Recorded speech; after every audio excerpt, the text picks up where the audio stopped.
Section 107 of the Copyright Act allows freedom of expression, permitting the unlicensed use of copyright-protected works if such expression is for criticism, comment, news reporting, teaching, scholarship, or research. All forms of media used here have been originally captured or have been edited to reflect unique publication as to respect the original publisher, which Section 107 of the Copyright Act allows. Today is January 2nd, 2024. Hours ago, South Korean opposition Democratic Party leader Lee Jae-myung, while addressing reporters at a news conference, was stabbed in the neck by a man who approached and pretended to want Lee's autograph.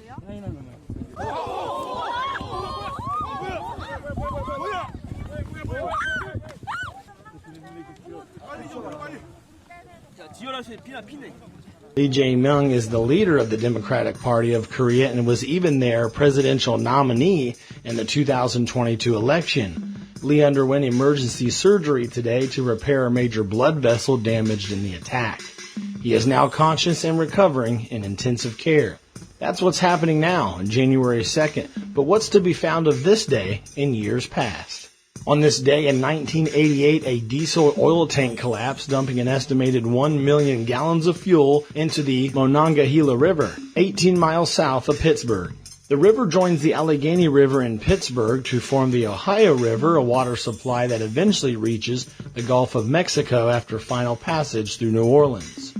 President Richard Nixon set the national maximum speed limit to 55 miles per hour on this day in 1974. This nationwide travel policy was part of the U.S. Emergency Highway Energy Conservation Act. The speed limit was later changed to 65 miles per hour on April 2nd, 1987. On January 2nd, 1960, Senator John Fitzgerald Kennedy announces his candidacy for U.S. President. I am today announcing my candidacy for the presidency of the United States. The presidency is the most powerful office in the free world.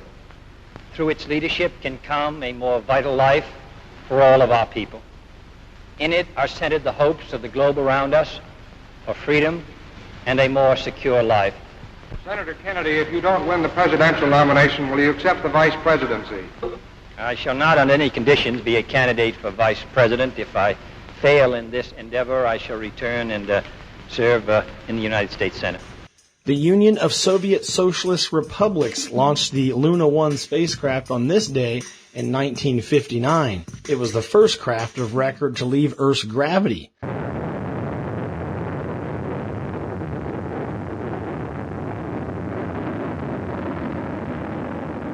Непосредственного проникновения во Вселенную.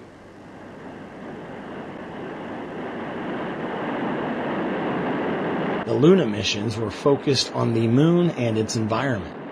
The legendary sci-fi writer Isaac Asimov was born in Russia today in 1920. Known for writing over 100 books such as I, Robot, the Foundation Trilogy, and Bicentennial Man. Several Asimov books inspired very successful studio films such as I, Robot, starring Will Smith. Isaac Asimov died in New York City on April 6, 1992, at 72 years of age. On January 2nd, Australia released its first national postage stamp in 1913. The first U.S. junior high school opened in Berkeley, California on this day in 1910. Minnie Cox was the first female African-American postmaster in the United States. She worked in Indianola, Mississippi. Indianola residents signed a petition calling on Cox to resign based on her race. Some even made threats to her safety unless she stepped down as postmaster. On this day in 1903, President Theodore Roosevelt shut down the post office in an attempt to keep Minnie Cox in service and even later ordered the U.S. Attorney General to prosecute the Indianola residents who had threatened violence against her. Lastly, on January 2nd in 1839, French painter and inventor Louis Daguerre captured the very first photograph of the moon. However, the historical photo was lost in a fire only months later when Daguerre's lab went up in flames. This has been your look at January 2nd, day 2 of countless years gone by. See you on the next one.